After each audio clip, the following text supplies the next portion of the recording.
Visakha steel plant కు package కేటాయించిన ప్రధానికి కేంద్రానికి కేంద్ర మంత్రి రామ్మోహన్ ధన్యవాదాలు తెలిపారు. రాష్ట్ర అభివృద్ధికి ప్రజల ఆకాంక్షల పట్ల కేంద్ర ప్రభుత్వ చిత్తశుద్ధికి ఇదే నిదర్శనమన్నారు.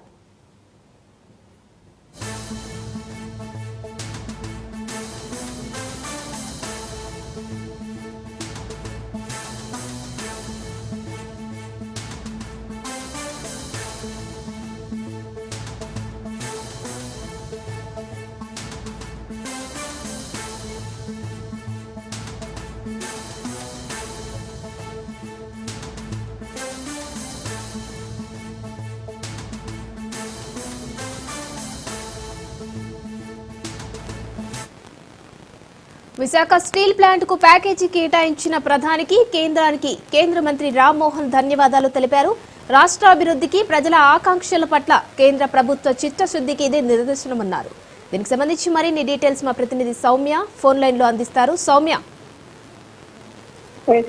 కష్టాల్లో నష్టాల్లో ఉన్న ఉక్కు కర్మాగారానికి ఎట్టకేలకు కేంద్ర ప్రభుత్వం మరో ప్యాకేజీతో సీటు కబురు చెప్పిందని చెప్పుకోవచ్చు. పండగ జరిగిన వెంటనే ఎవరైతే స్టీల్ ప్లాంట్ లో పనిచేస్తున్నారో ఇప్పటి వరకు వాళ్ళందరికీ కూడా జీతాలు లేక విలువలాడుతున్నాం అంటున్నారు. అయితే ఈ నేపథ్యంలో కేంద్రం అయితే వాళ్ళకు ఒక సీటు కబురు చెప్పిందని చెప్పుకోవచ్చు. ఏదైతే విశాఖ స్టీల్ ప్లాంట్ కు సంబంధించి రివైవల్ ప్యాకేజీ రూపంలో దాదాపు 10,300 కోట్ల రూపాయలను కేంద్రం కేటాయించినట్టుగా ప్రకటించింది. అయితే దీంతో ఈ విషయం మీద ఎవరైతే కేంద్ర మంత్రి రామ్మోహన్ నాయుడు ఉన్నారో మోడీ గారికి అదేవిధంగా కేంద్రానికి ప్రత్యేక ధన్యవాదాలు తెలియజేశారు. ప్రస్తుతం ఉన్నటువంటి సిచ్యువేషన్ లో ఏదైతే స్టీల్ ప్లాంట్ కు సంబంధించి ఈ సాయం ఎంతగానో ఉపయోగపడుతుంది అని చెప్పుకొచ్చారు. అయితే ఏపీ అభివృద్ధికి ఎప్పటికప్పుడు ఎన్డీఏ చిత్తశుద్ధితో పనిచేస్తుందని చెప్తున్నారు. ఎన్డీఏ కూటమి పనిచేసినటువంటి చిత్తశుద్ధికి అదేవిధంగా పనిచేస్తున్నటువంటి తీరికి ఇప్పుడు కేంద్రం ప్రకటించినటువంటి ప్యాకేజ్ ఏదైతే ఉందో అది నిదర్శనంగా నిలుస్తుంది అని చెప్పుకుంటూ వచ్చారు. అయితే ఇప్పటి వరకు ఈ స్టీల్ ప్లాంట్ కి సంబంధించినటువంటి ఉద్యోగస్తులు కానివ్వండి లేదా మిగతా వాళ్ళందరూ కానివ్వండి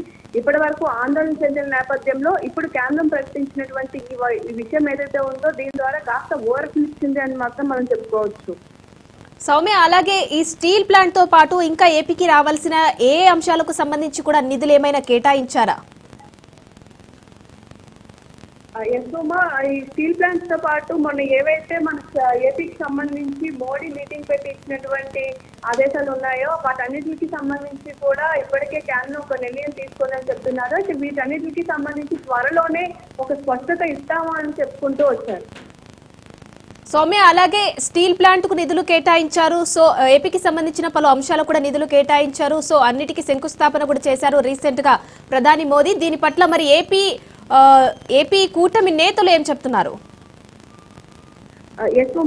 ఏపీ కూటమి నేతలు అయితే ఏదైతే ఇప్పటి వరకు చెప్పుకుంటూ వచ్చామో వాటన్నిటిని కూడా మన మోడీ విర్చువల్ గా శంకుస్థాపన చేసిన తర్వాత పనులన్నీ కూడా సర్వేగంగా చేస్తామని చెప్తున్నారు. అయితే వీళ్ళకి ఇచ్చినటువంటి టైం పీరియడ్ ఏదైతే ఉందో ఈ 5 ఏళ్లలో కూడా ఏపీ మరింతగా అభివృద్ధి చెందుతుందని చెప్పుకుంటూ వచ్చారు. ఏవైతే ఏపీకి సంబంధించినటువంటి ఉద్యోగ అవకాశాలు ఉన్నాయో లేదా ఉపాధికి సంబంధించినటువంటి కూడా వెనుకబడిన జిల్లాలు ఏవైతే ఉన్నాయో వాటన్నిటి మీద కూడా ప్రత్యేక దృష్టిని పెట్టాము అని చెప్పుకుంటూ వచ్చారు. కేంద్రం నుంచి ఎప్పటికప్పుడు కేంద్రం పెద్దలతో చర్చలు జరిపి కేంద్రం యొక్క సహాయ సహకారాలను పూర్తిగా తీసుకొని ఏదైతే ఎన్డీఏ కూటమి ఉందో ఈ ఎన్డీఏ కూటమి పాలనలో తప్పనిసరిగా ఏపీ అనుకున్న దానికంటే ఎక్కువ అభివృద్ధి చెందుతుంది అనే ఆశలను అయితే వ్యక్తం చేస్తున్నారు. సౌమ్య, అలాగే ఇప్పుడు ఏవైతే ప్రతిపాదించిన అంశాలకు నిధులు కేటాయించారో ఈ అంశాలే కాకుండా ఇంకేమైనా ఏపీకి సంబంధించినటువంటి మిగతా ప్రతిపాదనలను మోదీకి వివరించే అవకాశం ఉందా?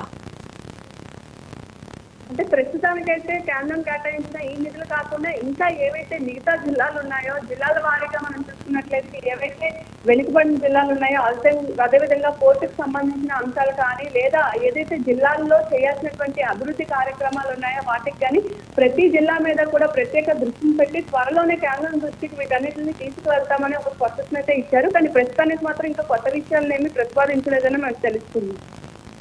Right, thank you Soumya.